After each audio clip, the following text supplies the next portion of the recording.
So it is season 2 of the Jeskidding Show. We're back, ladies and gentlemen. The Jeskidding Show, where sometimes I say things that I don't mean, and I'm like, I was just kidding. And then sometimes I say things that are thoughtful, and you're like, just kidding. Welcome back. We're here for season 2. Ladies and gentlemen, we did it. We did it. That was the best one you've ever done. Thank you very much. Today's subject, even though this sounds very up and happy, is dealing with depression. And I'm here with Redneck Rebel, who's also known as Austin. How are you, Austin? Nice to hear from you, my dude. I'm great. It's great to be back and doing this again. Big season 2, man. So we're talking about depression today. Obviously, it can be a funny topic because a lot of what gets people through depression is being funny, at least me. It's my coping mechanism for feeling depressed. The first thing I'd like to do is talk about what we're going to say about depression today. And by that, I mean, this is not meant to be just a talk about the clinical side of depression. So before somebody comes in here and gives me the Wikipedia answer for what is depression, and what kind of meds you have to take for it, and what kind of doctor has to say it was this or that, we're talking about just the idea of depression. Could be clinical, but it could just be somebody be like, I feel depressed, you know, or somebody who just feels bad about something and is trying to get out of it, right? So just like general, like metaphoric depression. So are we clear on that, or have I depressed you listening to that explanation? Redneck.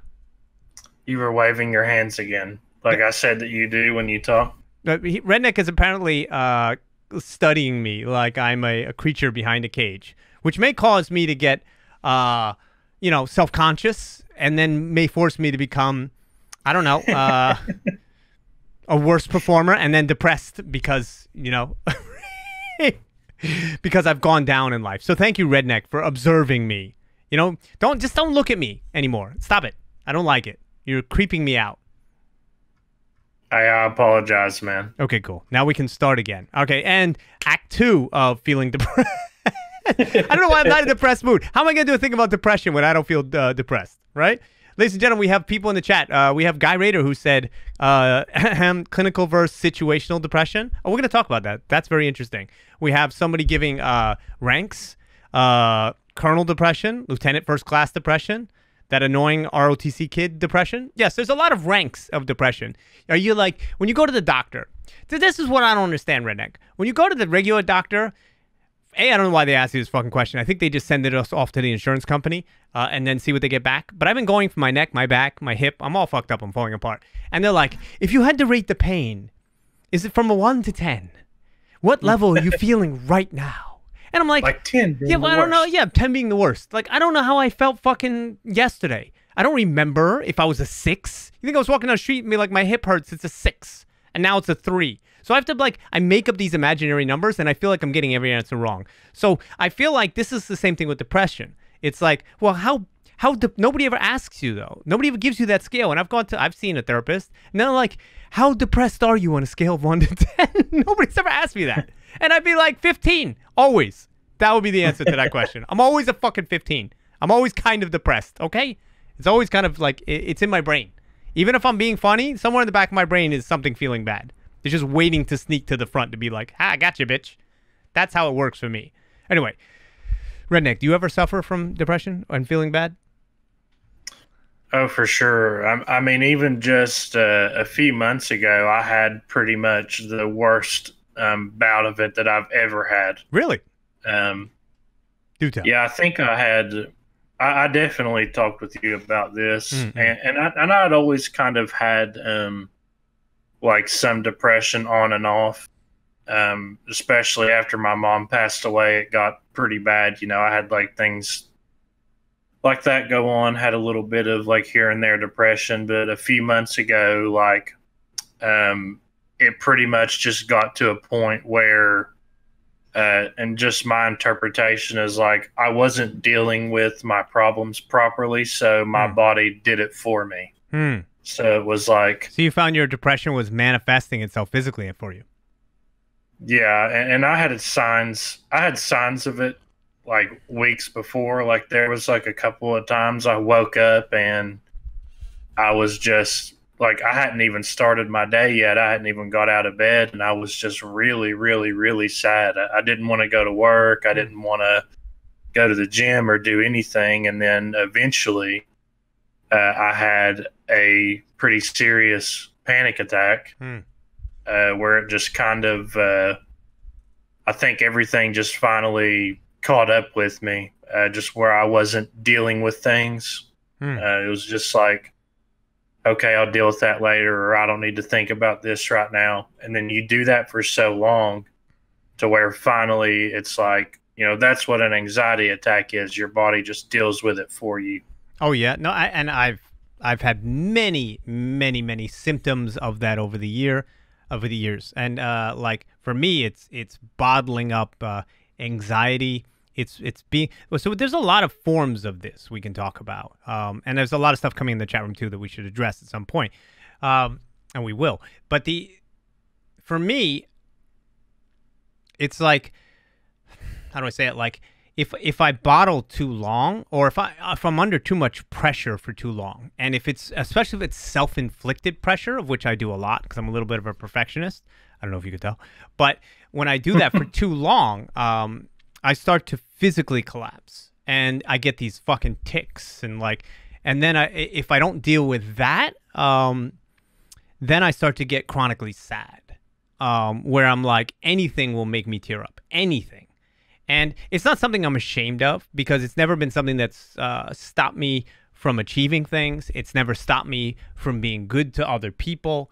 I'm the kind of depressed person that, because I think everybody who's depressed is different, right? And it has a different, it's like a different kind of Rubik's Cube. Every single person who feels down for whatever reason has a different sort of key that will unlock their sadness. Now, there's sort of universal keys, I believe that. But for me, helping others and putting good things into the world helps. You know, for me, watching somebody else laugh or be entertained or feel like I made a difference helps. For me, a lot of depression is caused, and because, like I said, it's common as like it's an anxiety or a sadness for me.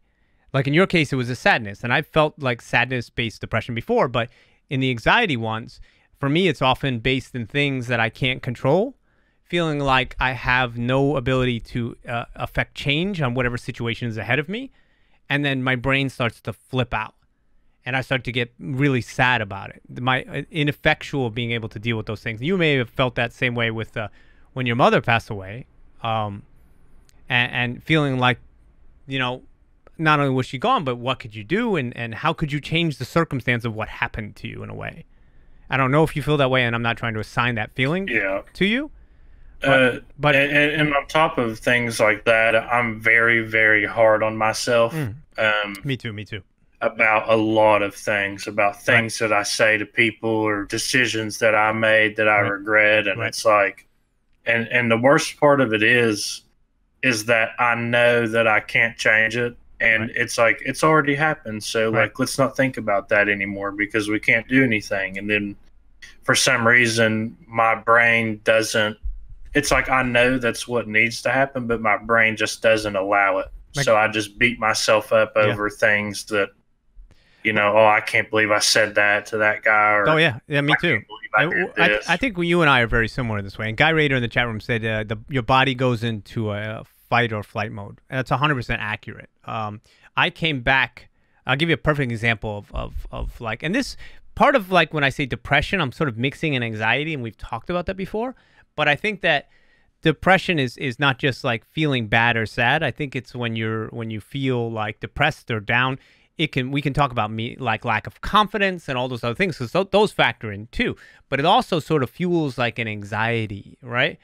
And my brain, to try to solve the depression, like tries to sort of control things. And I don't mean to control it in like an aggressive way, meaning in a personal way. Like I go to the movies sometimes, and I have to be very careful when I go, because my brain, if I'm in a really stressed out mood, right?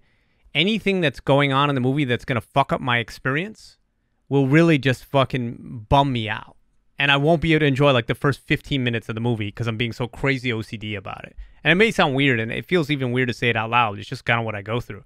And I go and I'm like, especially if I'm really stressed out going in and I really need this experience, which for me as a kid, it was like a religious experience to go to the movies. I really need this to make me feel better, or feel like I have a better viewpoint on life, or it's going to give me some sort of insight into the world or into myself. Like I'm looking for an answer. So it starts with the looking for an answer to make me feel less bad about whatever I'm feeling bad about.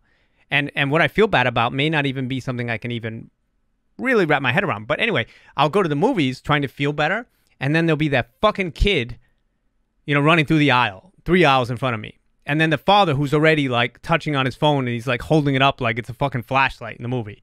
And then that person eating popcorn in a way that's like only an anteater or whatever would suck up a fucking ant. And I'm sitting there like, I'm never going to... And then the movie comes on and it's slightly out of focus. And I'm like, really? This was the answer to my problems and to my depression today? And this would go. So my body goes into like a quick fight or flight mode. And for those that know me, I used to be a karate fighter. So my brain is like figuring out how I can take that dad and snap his neck. I'm joking about this. I'm really not. I wouldn't do that. But the instinct is, get me out of here. I'm not going to enjoy this. So for me, and I'd love to hear how you guys feel. Part of feeling depressed for me, feeling bad, I wrote it down before. It's kind of like a warm blanket. Like when I feel bad, my first instinct is to stay feeling bad, is to play depressing music, is to, you know what I'm saying? To watch movies that make me feel even more depressed. Like I just want to surround. So when I feel like my brain may even malfunction a circumstance so that I go right back into that feeling bad mode. I can't get out of it sometimes. And it stops me from doing the things that I want to do that will help me get out of it. Because I find those things painful, I find those things like much harder to do when I feel bad than normally, even though they're the key. It's like taking bad medicine. Do you feel that way sometimes, Austin, where like doing the basic things that will make you feel better are almost like physically uncomfortable? Yeah, because it feels like very forced. Like you're not just like enjoying yourself. It's just like you're trying to force yourself out of whatever's going on. Like even working out in the beginning, it's like I have to go to karate once a week. I go teach karate, and it's an hour drive or 40 minutes, whatever. And I'll make every excuse in the world to not go. And I'm like, I don't want to go. It's going to suck. And I teach it too. I don't have to teach it, but when I go, they want me to teach it. It's very kind. So I go and I teach it. And every time I go, I'm like, I can't do it. My neck, my whatever. And I make all these excuses. Every time I go, I feel better. I'm around a bunch of people. I do exercise to get endorphins going. It builds my confidence. All the things I need to do to feel better are there, and I don't.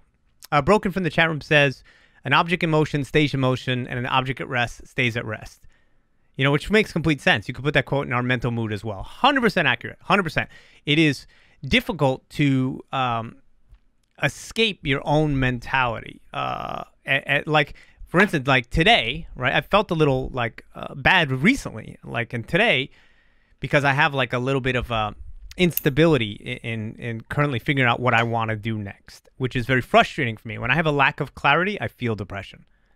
And whenever I have like real clarity of what's going to happen for me next and where I'm going to go, I feel a lot better. So even today, I woke up and I'm like, fuck, what am I going to do today? I have enough money in the bank. It's all fine, right? And I just got off a big project. It's great, whatever. And I was like, fuck, I don't know how to get the engine started. And I felt like literally depressed for like an hour or two. And then I said, I just got to go and do something simple. So I did the dishes. I did the laundry. I went to the mechanic, paid the car. And I did like 45 fucking things. So I went 100% the opposite way. And I said, I'm just going to conquer this thing. And by the end of the day, now I felt really good. And then something went wrong and my brain went pop. And it's like, oh, fuck, I feel bad again. Now I feel good. Now I feel bad. And that's like a little bit of a manic cycle that I'm not extremely happy with. But I saw the answer to it was doing. If I do things, I feel better. But if I do them at a level that's not sustainable, I eventually will snap. You know what I'm saying? Because you pushed yourself too hard in combating that thing. Kind of like I broke up with a girl once. And I basically worked out for like 4 hours a day for like 6 weeks. And I lost literally 30 to 40 pounds in like 4 to 6 weeks. I looked like a fucking monster, but my body was like, fuck you. It was too much because I was running from a problem. And that same time, I would walk like 10 miles a day. because I was just trying to run away from what was actually bothering me. So maybe those little achievements is my way of trying to run from it. But I think that I'm just really building my confidence against it. I'm not sure. What do you think, Austin? I mean, I'm kind of describing something around my own psyche, and it's not applicable to everybody, and it's not really an answer to depression, but it's certainly, for me, it's an exploration of how do I avoid not just feeling bad. I don't mind feeling bad. That's part of the human experience. But how do I avoid things that are not helpful to me having a happier life? You know? And I know you can't answer that, Austin, but what are some of the things that you do to, combat or work on to make sure that you don't stay in that zone? Well, definitely working out is one of the big things. When I go to the gym, it's basically how you described karate. It's like you spend time with people, you're hanging out, you're laughing, having a good time, you're exercising, your endorphins are going, and you feel really, really good. That's, of course, one of the main things that I do, because I can think about things while I work out, have some music playing that kind of helps me get some energy out, sit and focus and think and just kind of drive all those hard feelings out with like my exercise. Well, it definitely combats it, right? The endorphins are like one of the best way chemically to fucking get rid of it. Wouldn't you say? For sure.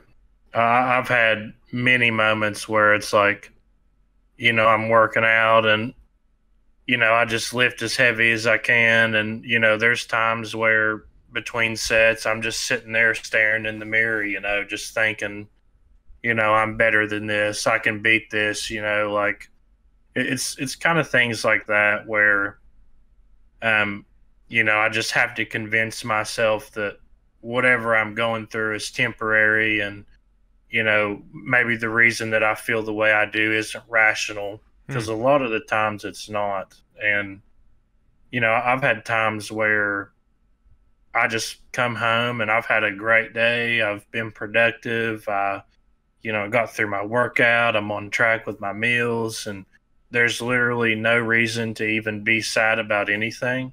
And then I get at home, I sit in my chair, and then I'm sad. Why? Well, do you think that's the most frustrating part? But do you think that it's chemical, or do you think it's something that mental that can be worked out in you? What do you think? I think that... Or is it unknown? There's no way to divorce the two, right?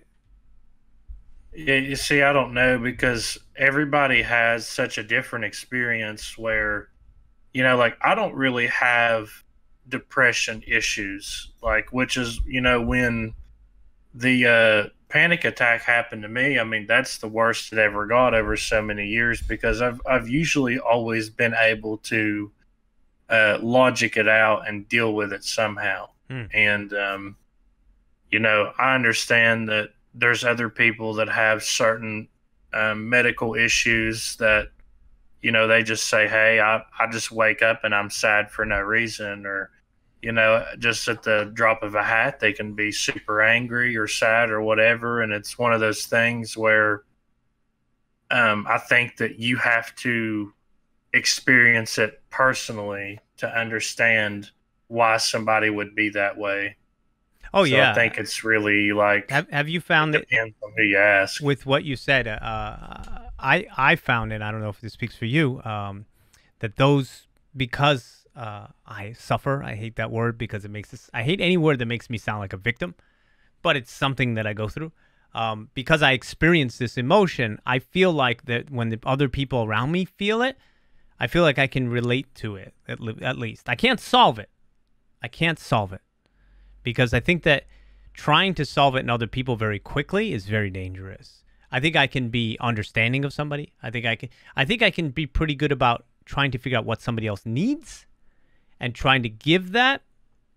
But sometimes it's kind of like a bottomless pit. It's not something that I can fix for them, and I don't have the arrogance to think that I could fix it for them. And I think sometimes it's dangerous to try to fix somebody else's depression. Sometimes people actually need to go see somebody who's completely impartial, who can even recommend drugs if they need to, or maybe they do need things like that. It's really hard to say, I mean, I know some people that, the medication works for them. Right. And I tried that at one point, and I took Lexapro for a couple of months after I had. And what was that like? I know somebody else that took that loved it. Yeah, I really don't know if it actually helped or not. To be perfectly truthful, like looking back on it, I was like, did the medicine make me feel better, or do I just feel better because I made myself feel better? Hard to say, right? I mean, you don't know, but see, I just quit taking it. It depressed me more to know that you were taking have to take medication to be happy. That's crazy. What do you think about people who, and those that just have come into my chat room, which a bunch of people just came? Hello, guys. What do you think of those that use their own medication? Be it, it's a little bit of a slippery slope too, right? But sometimes it can help. I don't know. Like, I mean, I think escaping through things like alcohol and other things, like it's a little dangerous. But I can understand if you just need a break from yourself, why you might smoke weed, or you just need to shut it off. For me, sometimes I got to shut the engine off. The engine is just too much over processing, too much trying to solve the world's problems or solve my own problems, and I just I got to shut the, and something it's helpful, but everything in moderation, right? Like, I mean, I would say you shouldn't drink or do that stuff when you're depressed. I kind of disagree. And I'm not saying that you should drink every single day or drink when you wake up, drink it. Like, obviously there's a line we got to draw, but it's like if you've had a really bad day and there's nothing wrong with going out and having some drinks with some friends and just taking the edge off a little bit. And maybe some of the best things I've ever done to cope with feeling sad or anything is like just sitting in a room with my friends, drinking some beers and talking about stuff. Well, when you say though, really quickly, I want to say something that somebody said before. Just see where it is. Really cool. So first of all, I think OC Diva may join us a little bit. OC Diva, let me know if you're ready to do that in the chat. And Broken said, she said, depression comes with a manic energy where you think you can do everything at once because you don't know when you're going to be sad and don't get to do anything get anything done again. That's amazing. It's true. It's kind of like you're running from it. But back to your point for a second, Redneck, I think that sometimes being in a room full of your friends, it's a normalizing situation. It kind of says, like, the fact that they're not suffering whatever's going on in your brain, that they're not going through, or at least they're not telling you that they're going through it in the same way you are. There's something about it that sort of you join the flock and you get to be one of them and you get to see the world through their eyes for a second. You get to laugh with them. You get to be yourself with them. And it makes you feel like, oh, everything's going to be okay. Because in your brain, when you feel bad, everything is abnormal. And the longer you feel that way and the more intensely you feel that way, the more skewed everything starts to get. Like, I can completely understand. I have a very active imagination. I'm not schizophrenic or psychotic in any way, but I feel like I can certainly understand people that are, because I feel like when things have gotten so twisted in my brain over long periods of time, how the world starts to seem very slightly skewed to me. Something's not right about it. And then I have a normal situation, like with you or the people in this chat room or somebody at the store or somebody I really care about. I'm like, okay, it's going to be okay. You know what I'm saying? There is a normal world waiting for me outside of what's going on in my brain. And what's going on in my brain is not necessarily representative of the world. And that's a really great moment, So I think that you're absolutely right. That's like therapy, just being able to be normal. And the alcohol, in that case, I don't recommend it for depression because it's a depressive. But I think that it takes enough of the edge off that you can be normal for a second. Sometimes I don't think it's completely harmful, but people abuse. To be more specific, it's like, I'm not saying that you need to go and just drink till you're about dead. When I say like go and drink, it's like, hey, like I get a 6-pack and I go sit at my buddy's house and, hey, what's going on? And we sit there and we listen to music and we have a couple of drinks and we just kind of talk about things. I get it off my chest. I mean, you don't need alcohol to do this, right? No. Alcohol takes a little bit of the edge off for me, but I've always, more or less, I mean, there's obviously been times where I've not drank totally responsibly, but more or less, that's been one of the things where I do that and I genuinely feel better. I went out, had a couple drinks, hung out with my friends, talked about my problems, got it off my chest, and now I can move on. Danny in the chat room want to read what she said. She said, when my sister died, I had a hard time processing emotions. I didn't know your sister died. I'm sorry, by the way. I had a hard time processing emotions for a while and couldn't cry easily because I closed everything off. Then I got myself really drunk one day and I just bawled for like 4 hours. Then I felt better and managed my own emotional walls better.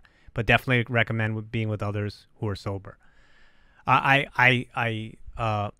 can relate not to the tragedy that you went through, Danny, but there was a moment when I was in Los Angeles, and I had basically my career at that moment. I was out of film school, and like everything in LA, nothing made sense. Like I could see my entire dream being thrown out, and it was like and one of the things I want to get to is one of the things that causes depression in me, and I'm sure in many of you, is when expectation of the world or what you expect to be isn't, at least for me, it causes a severe depression.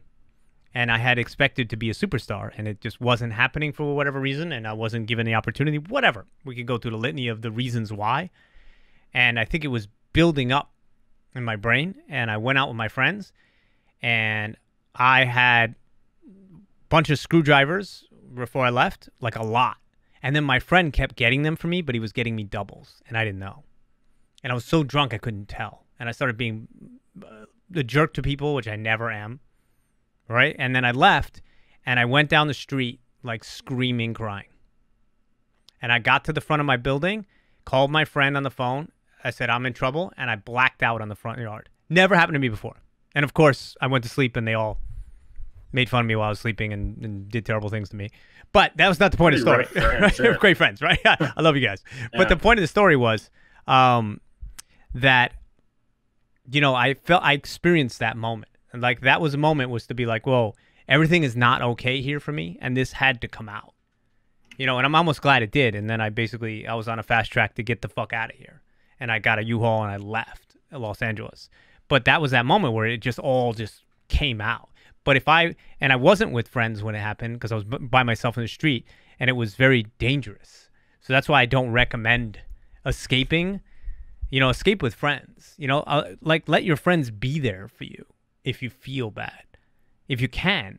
But it's like you become a puzzle, right? And you become a puzzle that locks yourself off. And I've done it, many, many, many times. I do it throughout the day sometimes. But I get most mad, Redneck and everybody else. I feel most mad when I let it stop me from doing what I want to do. Like, I get, would you say that being discouraged and being depressed are linked? Because they can be for me. I can get so discouraged about something. I think lately I've gone through it. Like the last 2 years until I started doing this podcast again and really started coming out into the world, I think I've been going through this like weird low-level depression. And I sometimes get a little, paranoid, if it's the right word. I kind of hate that word because maybe sometimes I get that way. I don't know. I get paranoid that people, how do I say this? I feel like I'm too much for people sometimes. I feel like my problems, or at least what's going on in my brain, are going to overwhelm everybody in the entire world. Because I feel like nothing they could do could make it better. So for them, it would be a never-ending giving until I basically suck the life out of them. Yeah, and I know that I can definitely relate. Yeah, and I know it's not accurate because I'm really there for everybody, like 1,000,000%, dude. If you were to call me tomorrow, I've never met you in real life. We've only talked on here. But if you were to call me tomorrow and say I'm in trouble, I'd say get on a plane. I got you. Those are the exact words I would use. I'd say I got you, dude. I got you. Let me just fall. I'll catch you. I got you. Because I would want you to feel like that universal love from somebody, to say like, I fucking got you. Everything you need will be taken care of. Every time you look up, there'll be an act of kindness for you. until you recognize that that thing is only coming from inside you. But that's a lot of like emotional effort, right? And I feel like asking that of other people continuously is tough. So I don't like to ask. And there are certain people in my life who really give it to me, you know? So you and I actually have like an unbelievable amount of things in common. I think that's why we hang out so much. We're such good friends, you know, because I'm the same way where, you know, somebody messages me, even if I hardly know who they are, you know, and it's like, oh, I'm really depressed or I got this going on. I'm like, tell me what's up. And then it's like I talk them through it, even if I don't have a clue who they are really. But don't you find that there's a limit to like that. But there's got to be a limit to that too, because you're singular. I've done that so much sometimes where I'm just like I start to get like crazy. It's like I can't take on more problems, and I have to like draw the line. And thank you, Guy Rader said I will be there for anyone. For the most part, I've had to stop at certain points because I felt like it was blood from a stone. But I really try, and I'm glad you. Zed says he feels that way. He's felt that way as well. It's difficult. I mean, everybody here is basically a nice person. You know, people are like, oh, no, I'm not nice. But everybody here is a nice person. You know? And so what happens, though, is when you're depressed, you convince yourself that you're going to be a burden. And that's the worst. Because you're not, because your friends and your family want to be there for you. They just don't know how sometimes. Like, and like you feel like, oh, my God, if I'm the person that's, and then if like you have a lot of problems, it's like, oh my God. And so you just start to isolate yourself. And that's the kiss of death. And I found that for me, in this day and age, I don't like it. I'm a big social media guy because I have to be, but I fucking hate it because it makes me extremely lonely and it's overwhelmed everyone. So to get people's time, even like on a normal basis, it's hard.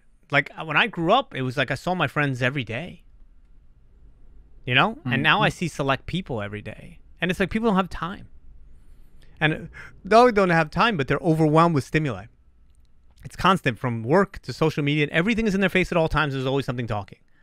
So what happens is, like, I literally think to myself, dude, I think if I were to disappear for like, except for the fact that I stream, obviously. And except for those close to me, and I have no plans on disappearing and nothing's going to happen to me, and this is not a fucking profession. But if I was to disappear, who would notice? Now, I'm a pretty liked guy, I like to think, you know?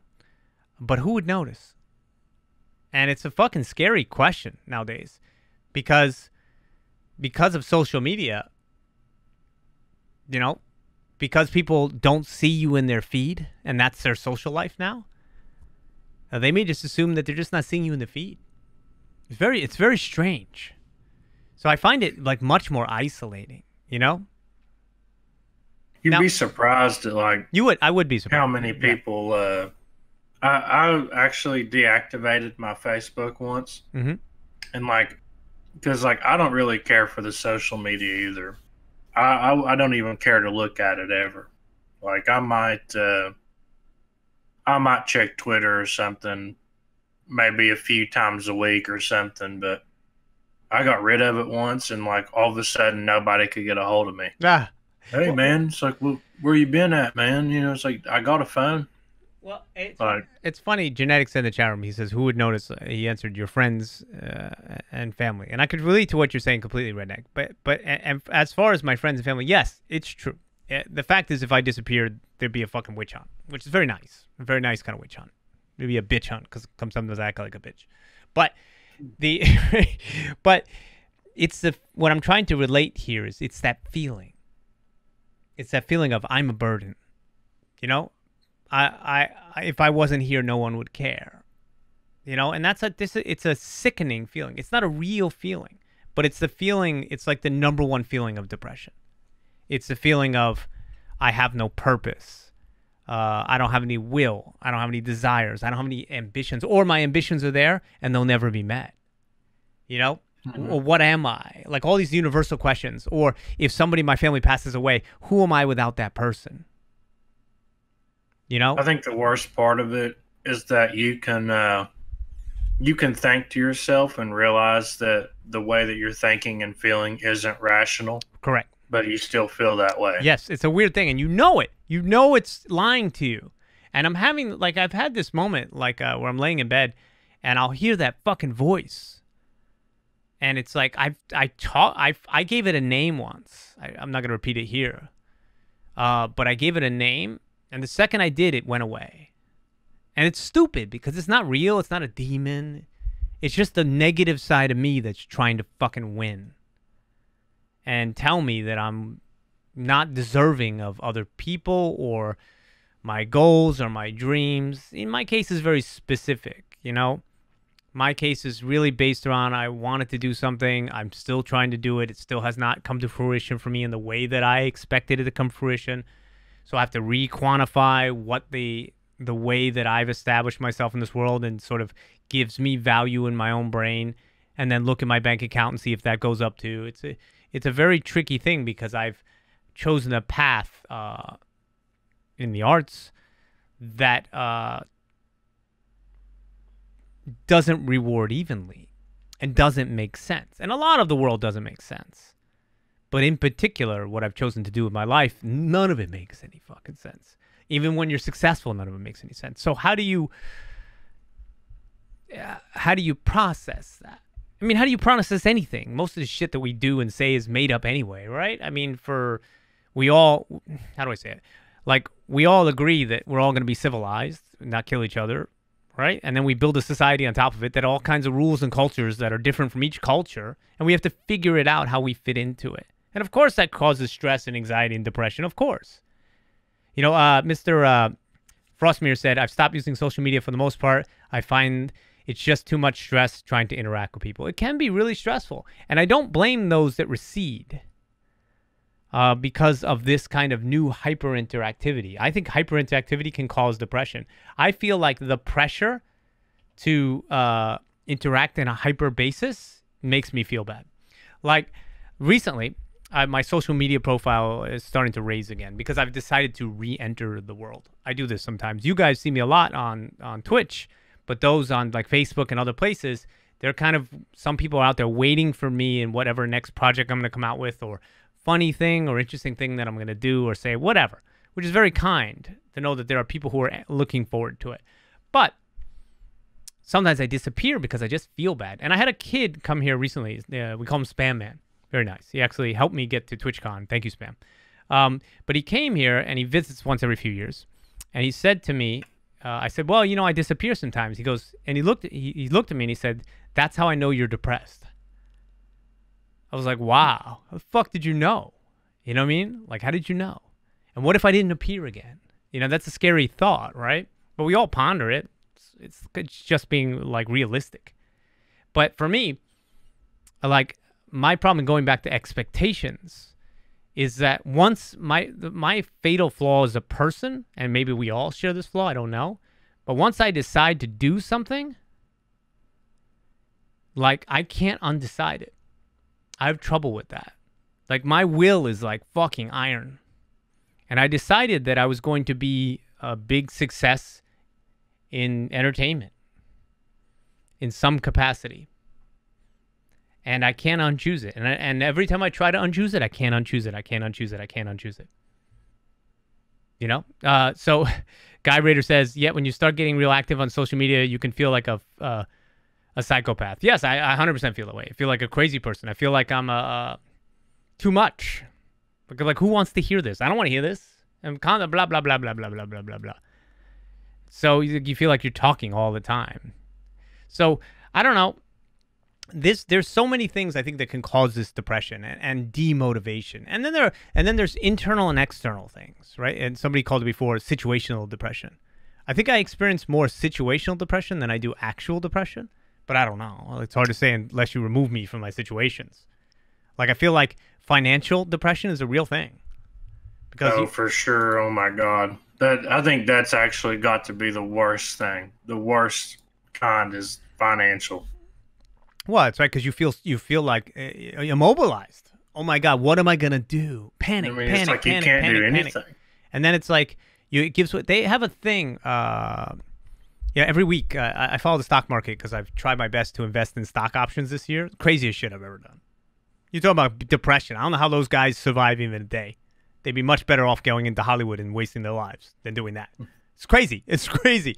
It's like, because it's so up and down and up and down, and every day is like, you feel good, you feel terrible. You feel good, you feel terrible, based upon something completely outside of your control. But financial depression can be like really, I was saying, like terrifying. They have this thing that comes out once a week in the stock thing. That's why I brought it up. It's like the job reports, like new job unemployment applications accepted or whatever it was. Like, and the higher the number means that more people are out of work. That's how they tell how many people are out of work, right? But they never count those people who have stopped looking for work completely. Like the people who have hit the point of like despair and depression, right? Those people who are just like, fuck it, I can't find anything, and I just give up. And they just either get some sort of assistance, or they borrow, or they just fucking fade away. There are people in Japan that are notoriously, they're known for, I forget the name of it, OCD even knew, is like where they're shut-ins. There's like a name for it in Japan. There's like a whole society trying to help them too. Where they just disappear from society, they order food or whatever, and they never talk to anybody. That's terrifying to me. That's scary. And so this subject, even though it's dark, that we're talking about today, and even though it's really like super heavy and super personal, like I feel better talking about it. Because I'm not really just talking about my depression. I'm talking about it like in general. And I feel like there's something about anytime you can get the crazy out of your fucking head, it has less power inside your brain. Anytime you can see it for what it is, like it can't get you in the same way. It's almost like Nightmare on Elm Street. Take Freddy out of the dream and you can kill Freddy. You know? That's how I feel about depression. Make sure it doesn't stay in there. It does, because it's like it's a virus. It's like a abscess. It's an infection. It will grow if not untreated by love or by understanding or by curing this situational anxiety that exists outside of it. You have to make sure to get this out of your brain. And I think everybody is susceptible to it. There are some friends that I have that are much more resistant. I think maybe because I'm more like a little bit more of a sensitive, vulnerable, in touch with my feelings, all these touchy-feely things. Maybe I don't know. Who knows? Maybe it's genetic. How much do you think depression is genetic, Austin? I've talked forever. Forgive me. I wouldn't know how to put a figure to that, but I would say I'm sure it's part of it, though. Like, I'm sure there's some genetics in play there, you know, like if, you know, your mom or your dad or whatever had issues with depression, you know, it's likely that, you know, you may experience the same, because I'm like you where I have the situational depression. Like, I don't just wake up and be sad. Like, there's something that's causing it from someplace. But I know, you know, some people that wake up every single day and are sad even though there's nothing wrong. I went through with my father when he was ill. And he was ill for like 12 years. It's fucking awful, horrifying. And what was so terrible about it is I think I had it. It was always there. Now it's gone now, and he's at peace. But it was always there. He was always suffering. He was like literally strapped to a bed for like 10 of those years, like on a respirator. It's a fucking nightmare. And there wasn't a single thing that I could enjoy for more than X amount of time before it rushed into my brain and seized me and said, how dare you feel happy when this person is laying in that bed? And I think that part of that is him in that situation, and then part of that is my own brain doing that to me, that I couldn't properly compartmentalize it. And I definitely had happy times during those years, and maybe it pushed me harder to be more successful to combat it, and maybe that was beneficial. But man, it's like when you have something situational that's really, really awful in your life, it's tough. It's tough. You really need other people. You really do. And those are moments I'm really thankful. I just don't feel like sometimes I have the skill set to ask more people for help in the way, like, what do you do? Do you flail in those moments? Do you reach out on? Because my fear is this, Austin, I don't know if you're getting into the working world soon. You're in college. You've worked before. But what I'm about to say is one of the biggest stigmas of somebody who's feeling depressed or bad, this and that, is they seem weak. Yeah, like they can't control themselves or... Right. You know. And I work in a business, sometimes work in a business, that's all perception of strength. Even though it's filled with artists, it's all about how well you're doing. And if somebody thinks that this person isn't 100% there all the time, then I'm a liability as opposed to an asset. Meanwhile, I'm the greatest asset you could ever have. You know what I'm saying? I'm good at fucking everything. Until I fuck it up. But that's a whole nother story. We're not talking about that today. But my point is that it's terrible because you don't know how to get that help. And the help sometimes is just friends surrounding you. Like I don't invite people out for my birthday. I just once a year I do, hey, I'm getting at this bar, who wants to come to show up? You know? And then I feel depressed about the fact that I never have a party. Because I don't know how to ask people. I think it's like I have a deep-seated like fear of rejection or something. I chose the right fucking industry for that, let me tell you. Like, you know what I'm saying? Like everything in my industry is rejection and everything about me hates rejection. Since I was a little kid, I don't like to be rejected. I always feel like nobody's going to show up and nobody's going to care. So I built that into my brain. So when it's time for me and I feel bad, I don't know how to reach out. I know how I connect to people is this. I know how to be funny. I know how to be entertaining. I know how to be thoughtful. So that allows people access to me and gives me access to them, and it solves the problem. But when I have other stuff going on, how do I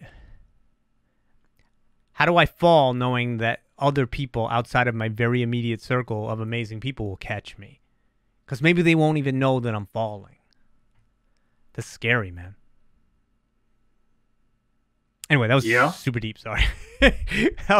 My brain just tunneled in. It was like, wow. And look, but these are the same reason we're having this conversation today is like, this is the thoughts, right? This is why I'm talking about this, is to get it out of my head so that I can focus on the other things that are productive. So like today, I had a massively productive day. I'm fucking amped about today. And I'm hoping that tomorrow I can be amped about tomorrow. And I think that structure helps me. I don't know if it helps you. And I've had a real lack of structure because I'm working freelance, this and that. But structure helps me a lot. Like I have a place to go. I have somebody who expects me to be there and do a great job. You're important to something. I'm important, you know? But then the issue for me is like that I'm a high-level thinker. And I'm not saying that to be arrogant. I know the processing power of my brain compared to some others. I'm not calling them stupid, but it is what it is. I guess I just called them stupid. I'm so sorry. I'm not smarter than you. I have my skill sets. You have yours. But in some areas, I have like real expertise and the ability to get shit done at a super high level. Part of it is me pushing myself to escape whatever demons I have. Fine. So, but in those cases, like even getting into those positions, it requires me to go through a fucking battlefield of rejection. And that battlefield of rejection, you know, is what will make me feel worse, not better. To get to that opportunity that I'll be so goddamn good at and make the other person extremely happy and in some cases extremely wealthy. So that's what's hard for me is like, how do I go through that knowing that it will make me feel worse? Not more courageous, just worse. Like I'm not a phony guy. I don't know how to go to all these things and just be like, hey, lie, socialize, lie. Yeah, great to meet you. Yeah, I love you. I fucking hate you. It's not great to meet you. You're just a phony piece of shit. And part of me will exude that. I can't help it. Or I'll, I get a little paranoid too about, and you do too, I know, Austin, you had mentioned before, I said the wrong thing. I really think that part of like my inability to move forward is I've pissed off just too many people at different points by telling my own version of the truth at the time. Mm-hmm. Sorry. Or I've intimidated somebody or something. Anyway, to the chat room. Porter says, depression in this industry always stems from the constant rejection and little moments of reinforcement. I agree with you completely. Everything about it is rejection. But you know what's even worse than rejection? It's the moments before the rejection. It's the summing up the courage to get the rejection. Like, I'm lucky enough to have people in my life that have given me some opportunities because they know I'm the fucking man at what I do. And I have ultimate confidence because I always deliver. I always hit a home run, always. But getting into that position is so fucking, so sometimes I just don't even step up to the plate of applying. Because not that I've been rejected a million times. I just like, the worst thing about the internet for me in dealing with like things like depression is that like, I find that like everything I feel like I'm throwing a pebble into a black hole with everything I do. Because the internet is just like, there's just too much shit going on. You know? The Guy Rader says, it sucks being self-aware. Maybe you pissed someone off, said the wrong thing, but you have to understand that you assume a level of resilience from others who are ostensibly appear. It's true. And look, for me, I've never quit. I'm still fucking going. I'm still doing this right now. I'm in the middle of doing it right now. Somehow, those that don't know, I'm 46. I know I look good. Right? I'm 46 years old. Very sexy. You're very kind. So that means I started doing this as hardcore as I possibly could at 19. 19. And you show me many other people who have been doing what in the level that I've done it, with the resources that I have, the amount of time that I've done it, right? And the quality level with which I've turned out for as long as I have. Without just being like, just still going through the motions. One of my biggest fears is that I'm still going through the motions. One of the things that causes me depression is feeling like, fuck, I'm just going through the motions. Like I put out a Jeskid TV episode, one of my shows the other day, and I'm like, fuck, did I just go through the motions? Did I just fuck up my entire career? Am I done? Am I done? Am I done? Am I done? And that pressure causes me depression. That's it right there, dude. See, that's one thing that we share. You and I overthink every single little thing we ever do. And can't help it. That's like a big part of like what makes me depressed. Go ahead, please. It was like the Curb Your Enthusiasm. Sorry, please continue. A little too Jewy for you, I think. Well, it's like, I know that a lot of the things that I say to people, it's like I'll be laying in bed at night and think about something I said to somebody, and I guarantee you that they haven't thought a single second about it since we had the conversation. Oh yeah, but created in your fucking head, yeah. Well, I mean, but this is what it is. Like part of depression is trying to solve unsolvable problems, right? And when you have something you don't understand, like why does this person feel this way about me? Why didn't I get that job? Why did this opportunity not happen for me? Why is my person that I love so much gone? Why did they pass away? Why? And it can't be solved. It's fucking depressing. Because you're seeking answers. It's infuriating and depressing, all those things, and it's debilitating, all those things. Why can't I get a job? And then it leads to despair and then depression. Then you don't even have the energy. It saps you of your physical energy because there's no motivation to do anything because of these unsolvable problems. And the answer to it is you just have to start solving problems that are solvable, that fill you with joy, with confidence, with love, with inspiration. That's how you get rid of depression. I'm not talking about the clinical depression. I'm talking about situational depression. I'm talking about, day-to-day depression. You have to be present. You can't just think of those things. And I have to say this because I think of those things. Because it's hard for me not, when you look at like career-wise, where I am, and it's not a negative. I've affected a lot of people's lives. I mean, Guy Rader, who's in the chat room now, he's married because of a project that I did. And his love of his life is only because I decided to make something. And it doesn't make me omnipotent or any of those things. It just means that something I did, like in many other cases in my life, led to things that were bigger than the thing that I did. And I'm very proud of that. And that's one of the tens of thousands of little building blocks that happen. And one of these other episodes, I'm going to talk about the stream of life and how you contribute to it. I think that's a great topic. I like that, yeah. Yeah, it's very interesting because I have a real philosophy on it. So those are the things that make me happy to know that something I did led to something good. And that there's love being generated out of that thing that will lead to other good things. That's amazing for me. Like, if all of my movie that I did, right, led to these two people getting together and living a life together and then spreading that joy to other people, worth it. Worth it. But, of course, you want the recognition for what you actually did. You want the finances so you can have a sustained career. Also, that causes... It's worth it in the logical sense, in the emotional sense of this moment. But in the bigger sort of like, who am I to the world sense? But when you feel like you made a great project and it still didn't get its due, that's tough. Like you know what I get a lot of, Austin? I'll put a video online. I put one the other day, and I get back, this should have millions of views. That is such a hurtful thing to read. And it's such a compliment. So why is that depressing to me, that compliment? Because it should have millions of views. Much like the fucking 400 other things that I put online. Or 4,000, whatever it is at this point. And by hook or crook or circumstance, it just wasn't. So my brain tries to solve the unsolvable problem and do the computation, the math, and say, why? Maybe because I said something to that guy at the party who was in charge of that network. Or maybe I cursed at the wrong moment. Or maybe none of the above. Maybe the world is just a fucking random fucked up place. And I shouldn't internalize it. And that's the real answer. And I know that that's the logical answer. And that's why I was having a talk with Zed, who's in here now in our chat room. And Zed is big into right now that happiness comes from within. And he's right. I mean, there's no doubt about it. He's right. And depression is solved from within. But it certainly doesn't hurt to get some of it from without. I don't know if that's a real word, but it seemed like the right way in my brain. So anybody else wants to talk or come into the chat room, we can bring one at a time in. You just have to go into the room. We'll have you come in for a few minutes. It's not going to be too much longer of a podcast tonight because this one's running a little long. This is a subject we could talk about forever. But I want everybody here to know, and anybody who's listening, anybody who's out there, whoever comes across this, I may not have the time or the energy to be there for you in your life. But I do want you to know that somebody out there